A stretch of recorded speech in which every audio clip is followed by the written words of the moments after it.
queridos, uma alegria nós iniciarmos em comunhão com a igreja em todo o mundo, o tríduo da Páscoa de nosso Senhor Jesus Cristo. Hoje, nesta quinta-feira santa, a igreja celebra duas missas. A primeira missa, nesta quinta-feira, pela manhã, a igreja celebra a liturgia, a missa, chamada Missa do Crisma.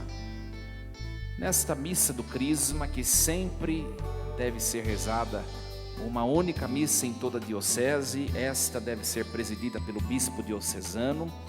Nesta missa, a igreja rememora o sacerdócio de Cristo, que é o mesmo sacerdócio daqueles que recebem o poder sacerdotal pelo sacramento da ordem. Então, na missa do Crisma, os sacerdotes de toda a diocese se reúnem com o seu bispo. Nesta missa, renovam as promessas sacerdotais. Também uma segunda coisa acontece nessa missa do Crisma, que nessa missa são abençoados os óleos, o óleo dos enfermos, o óleo dos catecúmenos, que são aqueles que vão ser batizados, e é santificado ou consagrado o óleo do crisma, aquele óleo em que os crismandos, com o que os crismandos serão ungidos. Então nessa missa acontecem esses dois grandes eventos. Aqui na diocese de Jundiaí, nós celebramos na quarta-feira à noite, porque pode ser transferido, mas é uma missa própria da quinta-feira santa, de manhã. E ao cair da tarde, a partir do brilho da primeira estrela no céu, a igreja celebra a segunda missa da quinta-feira santa, que é a missa ou a liturgia da ceia do Senhor. Nós rememoramos aquela ceia derradeira. Na missa da ceia do Senhor acontecem também dois grandes eventos. Primeiro, Jesus institui o sacramento da Eucaristia. E também nessa missa da ceia do Senhor, na última ceia que ele celebrou com os apóstolos, além de instituir o sacramento da Eucaristia, ele institui o sacramento da ordem. Dois grandes eventos. A gente precisa entender um pouquinho a contagem, né? É tríduo pascal, mas parece que são 4 dias, não é verdade?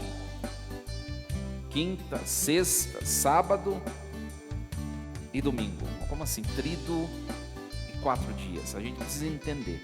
Primeiro, entender que a nossa religião cristã é uma religião desinente do judaísmo. E os judeus, para os judeus, diferente da nossa tradição ocidental latina, o dia começa com o brilho da primeira estrela. O nosso dia, né, começa à meia-noite, não é? Para um judeu não, começa no dia anterior com o brilho da primeira estrela. Então nós somos de descendência judaica. Para nós na liturgia, aos domingos e festas de guarda, vale esse preceito. Por isso que a gente, quando vai na missa no sábado à noite, já é domingo. Tá? Então hoje, a partir do brilho da primeira estrela, já é sexta-feira. Então Jesus, no fundo, ele celebrou a última ceia no mesmo dia, na mesma sexta-feira em que ele foi crucificado, morto. Deu para entender? Então nós celebramos esse mistério da ceia do Senhor, que é o sacrifício de Cristo de maneira sacramental, né? Sob as espécies do pão e do vinho. E às 3 da tarde de amanhã, nós vamos estar na sexta-feira ainda, e nós vamos celebrar o mesmo mistério do Cristo, que nós celebramos agora de maneira sacramental. Nós vamos celebrá-lo, rememorá-lo, quando naquele evento cruento. Então Jesus, na última ceia, ele celebra o seu sacrifício sacramentalmente, e depois de algumas horas na cruz ele celebra cruelmente com o seu sangue derramado. É o mesmo sacrifício. Por isso que nós dizemos, né, às vezes errado, né?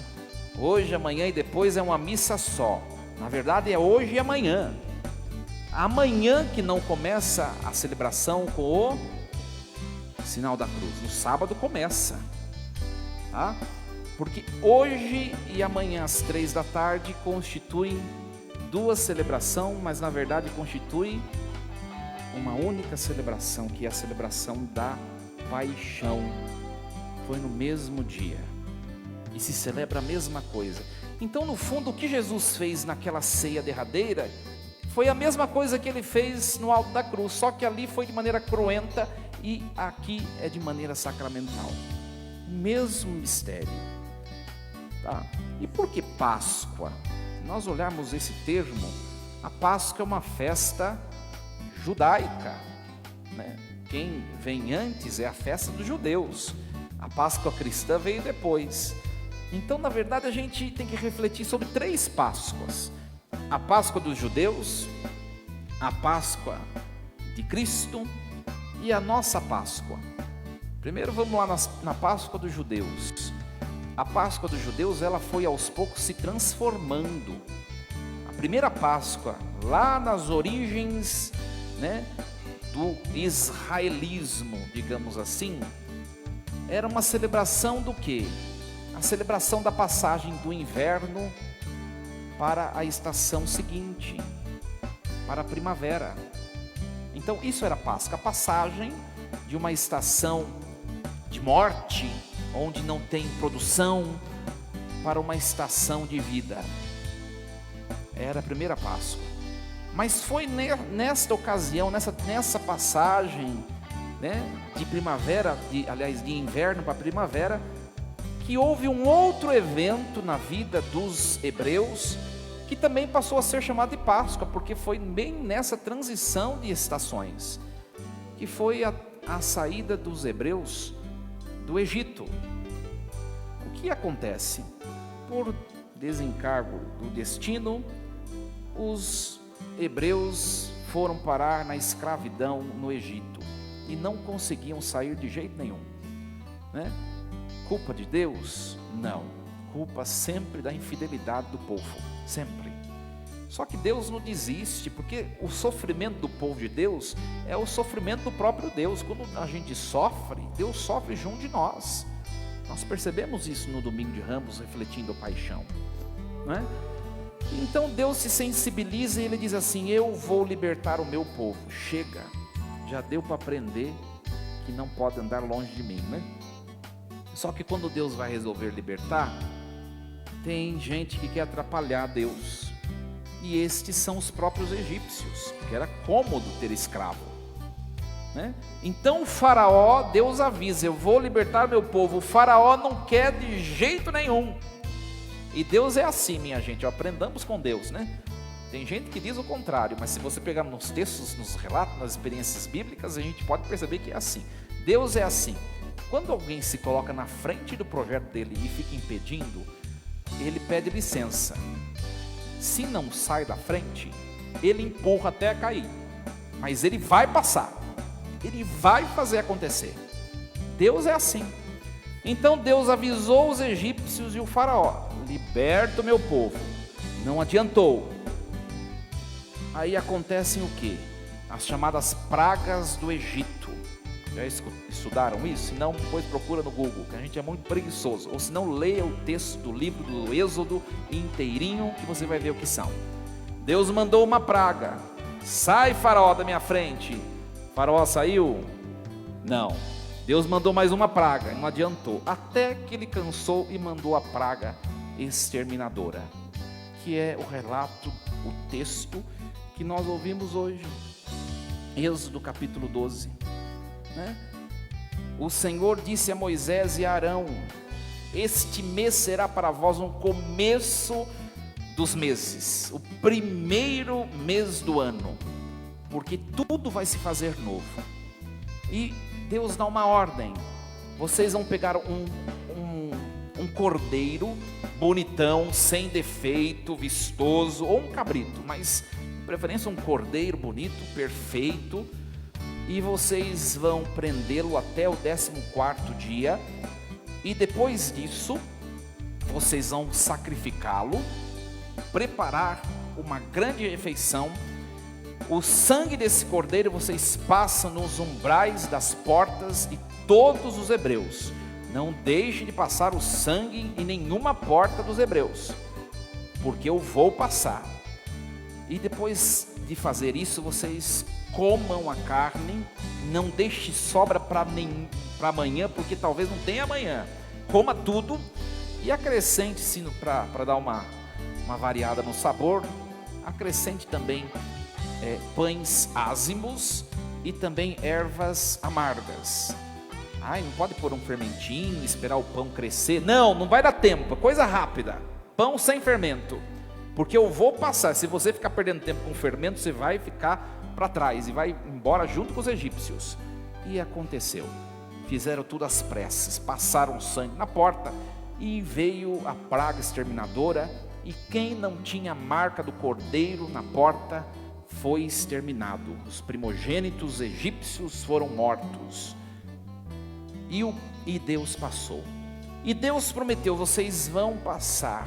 Nós vamos ver que depois desses eventos, o povo foi livre, né? O faraó percebeu que não tinha como brigar com Deus.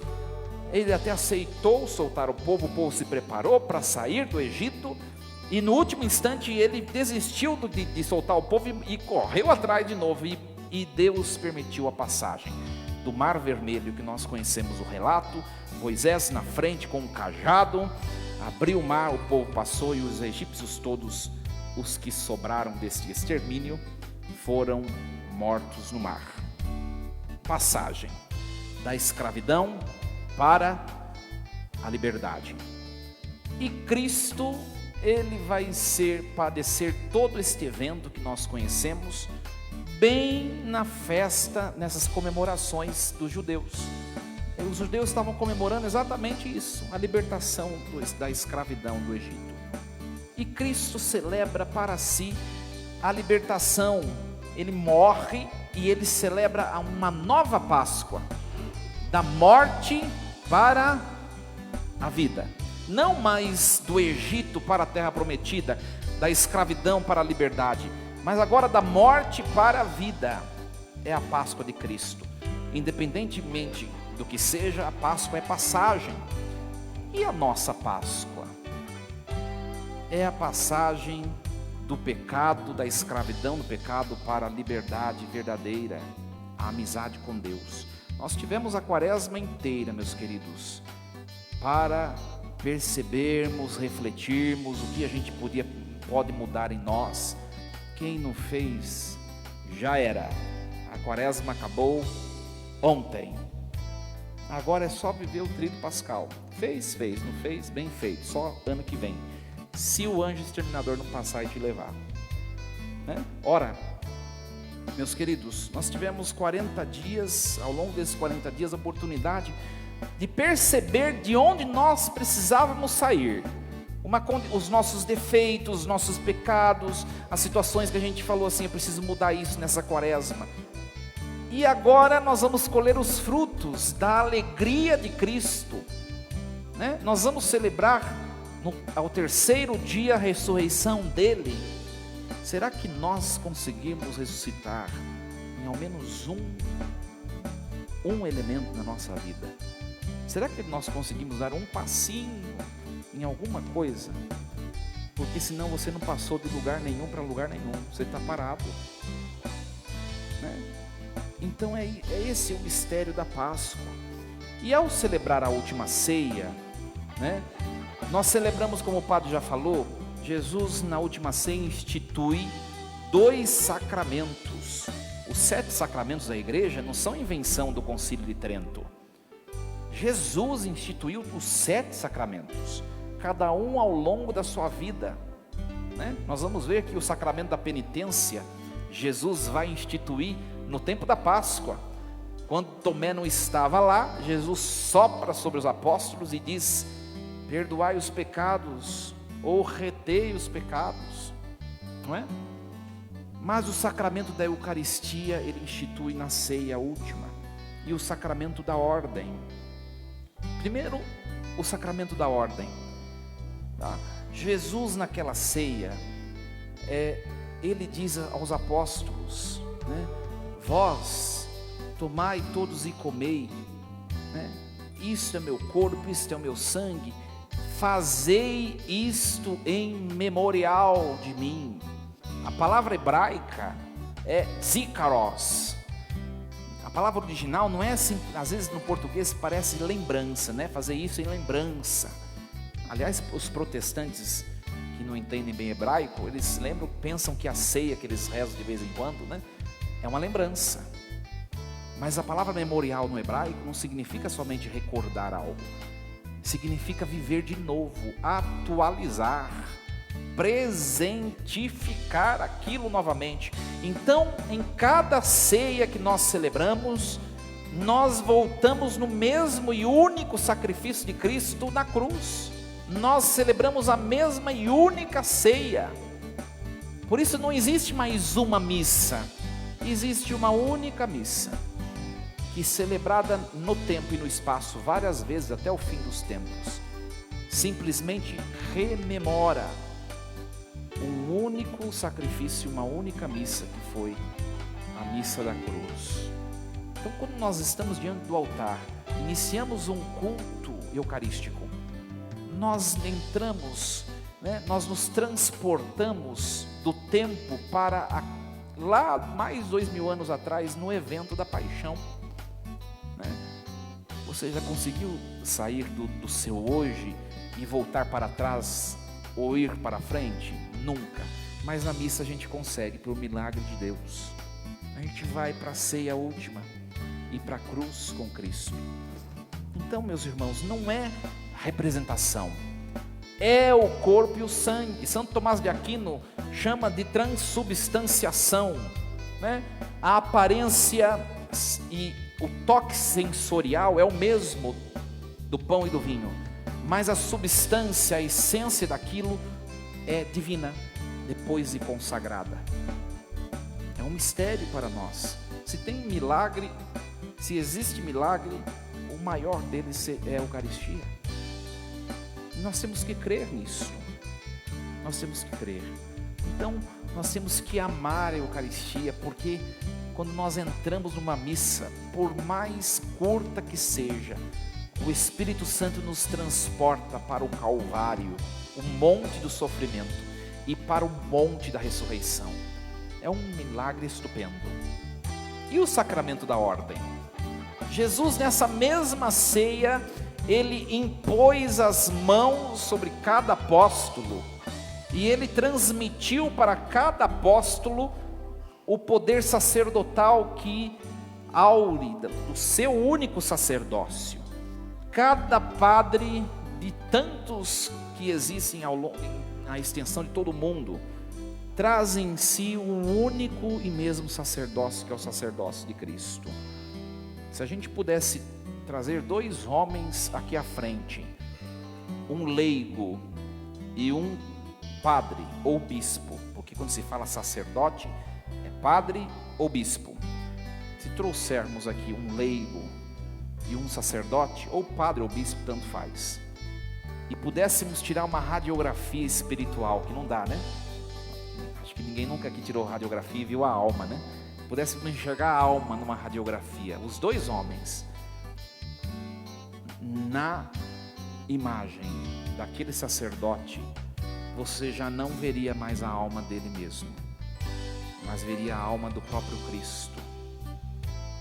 Porque quando ele recebe pela imposição das mãos e pela prece de ordenação, ele recebe o sacramento da ordem, a alma dele recebe uma marca chamada indelével, irreversível, e ele se torna o mesmo que Cristo na sua alma. É claro que na fisiologia, na casca, né, ele traz os seus defeitos, os seus pecados, mas a alma daquele homem é a mesma alma de seu filho Jesus. Quando o pai olha um padre, o pai enxerga o seu filho eterno. Não tem volta. Meus queridos, por isso que nós católicos precisamos ter reverência para com o sacerdócio, né? Muito antes de ter reverência com o sacerdote, porque tem padre que é muito chato e não merece reverência, mas tenha reverência pelo sacerdócio dele, se você de fato é católico, porque a alma dele é a alma de Cristo. Tenha reverência, por isso a estima, o carinho, o apreço, né? Não tratar como qualquer pessoa, porque não é. Um padre, ele vai ser sacerdote para todo sempre. Se ele for condenado ao inferno, ele vai condenado como sacerdote, não tem jeito.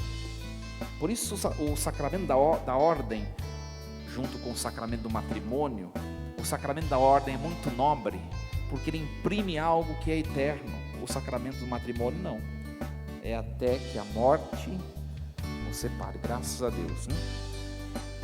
E é assim. Por isso, meus queridos, amemos o sacerdócio, amemos a Eucaristia, porque não é uma coisa, é uma coisa abstrata, não é uma coisa abstrata. Jesus impôs a mão sobre os apóstolos, aqueles 12 impuseram as mãos sobre outros depois, no término da sua vida, que são chamados bispos, que puseram as mãos sobre outros, e foi criando ao longo desses mais de 2000 anos de Igreja Católica, uma corrente inquebrável, que se chama sucessão apostólica. Nós somos a igreja, e a única igreja que se pode dizer apostólica de fato, porque não quebramos a corrente, o poder sacerdotal que veio lá de Cristo na última ceia. No ano 1054 acontece o primeiro cisma, chamado cisma do Oriente. A igreja católica sempre foi una, e em 1054 acontece a primeira divisão. Só que aqueles bispos, seja do Oriente ou do Ocidente, eles são, originalmente, eles são sacerdotes. Então ainda a sucessão apostólica continua, não quebraram. Agora chega no século XVI, o cisma do Ocidente. Um padre, Martim Lutero, ele divide a igreja do Ocidente, mas ele não é bispo, ele não tem autoridade para dar a sucessão apostólica aos cismáticos. Por isso a igreja protestante não tem sucessão apostólica, não tem sacerdócio, mas nós temos. Então hoje bendigamos a Deus, meus queridos, pelo sacerdócio ministerial e pela Santíssima Eucaristia, e revisemos a nossa vida, se de fato houve Páscoa, passagem de alguma coisa para alguma coisa melhor. Que Deus assim nos ajude, e que nós ressuscitemos com Cristo, nosso Senhor, assim seja, amém. Um instante de silêncio, meditemos esse mistério tão excelso da nossa fé.